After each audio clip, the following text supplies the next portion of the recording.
বাংলাদেশ সেনাবাহিনীতে সৈনিক পদে যে নতুন সার্কুলারটি প্রকাশিত হয়েছে সেটি নিয়ে আপনাদের সামনে হাজির হয়েছি। প্রিয় বন্ধুরা, আসসালামু আলাইকুম। কেমন আছেন সবাই? আশা করি মহান আল্লাহ তাআলার অশেষ রহমতে সকলে ভালো আছেন।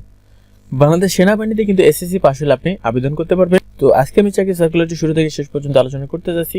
তো এখানে দেখতে পাচ্ছেন যে এটা হচ্ছে এসএমএস এবং অনলাইনের মাধ্যমে আবেদন পদ্ধতি। তো এখানে হচ্ছে 2025 সালের সৈনিক পদে যে সমস্ত লোক নিয়োগ করা হবে এটা হচ্ছে সেই সার্কুলারের একটি বিস্তারিত। তো এখানে দেখতে পাচ্ছেন যে 25 সালের নির্ধারিত সেনানিবাসী সৈনিক পদে পুরুষ মহিলা নিয়োগ প্রার্থীদের ভর্তি কার্যক্রম অনুষ্ঠিত হবে।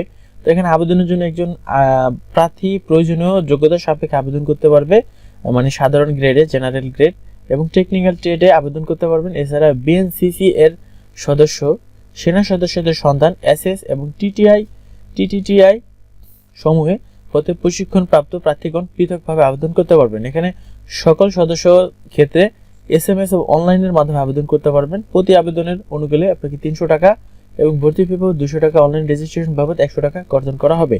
এখানে সাধারণ গ্রেডে পুরুষ মহিলা প্রার্থীদের ক্ষেত্রে কিন্তু বয়স হচ্ছে 1 জানুয়ারি 2026 তারিখে সর্বনিম্ন 17, সর্বোচ্চ 20 বছরের বেশি হবে না।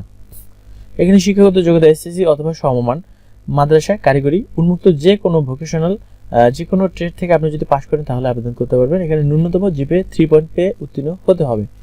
এখানে টেকনিক্যাল ট্রেড টিটি দেখতে পাচ্ছেন পুরুষ মহিলা। এখানে বয়স হচ্ছে 1 ফেব্রুয়ারি 2026 তারিখে 17 বছর এর কম এবং 21 বছরের বেশি হবে না। অ্যাফিডেভিট গ্রহণযোগ্য নয়। শুধুমাত্র ড্রাইভিং এর পেশায় অভিজ্ঞতা সম্পন্ন প্রার্থীদের ক্ষেত্রে বয়সসীমা 1 বছর শিথিলযোগ্য, অর্থাৎ 17 থেকে 22 বছর। এখানে শিক্ষাগত কারিগরি যোগ্যতা এসএসসি ভোকেশনাল থেকে সংশ্লিষ্ট কারিগরি বিষয়সমূহ ন্যূনতম জিপিএ 3 পয়েন্ট পেয়ে উত্তীর্ণ হতে হবে। এসএসসি সমান, মাদ্রাসা, কারিগরি, উন্মুক্ত পরীক্ষায় ন্যূনতম জিপিএ 3 পয়েন্ট পেয়ে উত্তীর্ণ এবং কারিগরি শিক্ষা বোর্ড কর্তৃক অনুমোদিত প্রতিষ্ঠান থেকে এখানে উল্লিখিত টেবিল 1 অনুযায়ী ন্যূনতম আপনি 3 মাস মেয়াদী সংশ্লিষ্ট ট্রেস কোর্সে যোগ্য থাকতে হবে। বিজ্ঞান বিভাগ ডিপ্লোমা কোর্স সম্পূর্ণ প্রার্থীদেরকে অগ্রাধিকার প্রদান করা হবে। এখানে উচ্চতা হচ্ছে দেখতে পাচ্ছেন 5 ফিট 5 ইঞ্চি, সাধারণ পুরুষ প্রার্থীদের ক্ষেত্রে, মহিলাদের ক্ষেত্রে 5 ফিট 1 ইঞ্চি। এখানে ওজন হচ্ছে ন্যূনতম 49 কেজি 110 পাউন্ড এবং মহিলা প্রার্থীদের ক্ষেত্রে 47 কেজি। বুকের মাপ হচ্ছে স্বাভাবিক অবস্থায় 30 ইঞ্চি, স্ফীত অবস্থায় 32 ইঞ্চি এবং মহিলা প্রার্থীদের ক্ষেত্রে স্বাভাবিক অবস্থায় 28 ইঞ্চি এবং স্ফীত অবস্থায় 30 ইঞ্চি। এখানে স্বাস্থ্য পরীক্ষার যোগ্য, বৈবাহিক অবস্থা অবিবাহিত হতে হবে।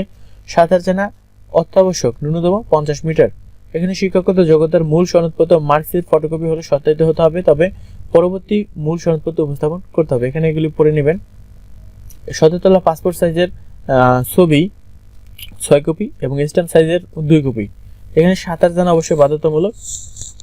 লিখিত পরীক্ষার জন্য কলম, জ্যামিতি বক্স, পেন্সিল, ক্লিপবোর্ড ইত্যাদি নিয়ে যেতে হবে। এখানে নির্বাচন পদ্ধতি দেখতে পাচ্ছেন স্বাস্থ্য পরীক্ষা, শারীরিক পরীক্ষা, লিখিত পরীক্ষা। এখানে বাংলা, ইংরেজি, গণিত, সাধারণ জ্ঞান, বুদ্ধিমত্তার সাথে যোগ্য প্রার্থীদেরকে নির্বাচন করা হবে এবং টেকনিক্যাল ট্রেডের প্রার্থীদের ক্ষেত্রে সংশ্লিষ্ট ট্রেড বিষয়ে ব্যবহারিক পরীক্ষা অংশগ্রহণ করতে হবে। এখানে সরকারি চাকরি থেকে অবশ্যই বরখাস্তকৃত হলে আবেদন করতে পারবেন না। সামরিক প্রশিক্ষণ প্রতিষ্ঠান থেকে প্রত্যাহারকৃত অথবা বরখাস্ত হলে আবেদন করতে পারবেন না।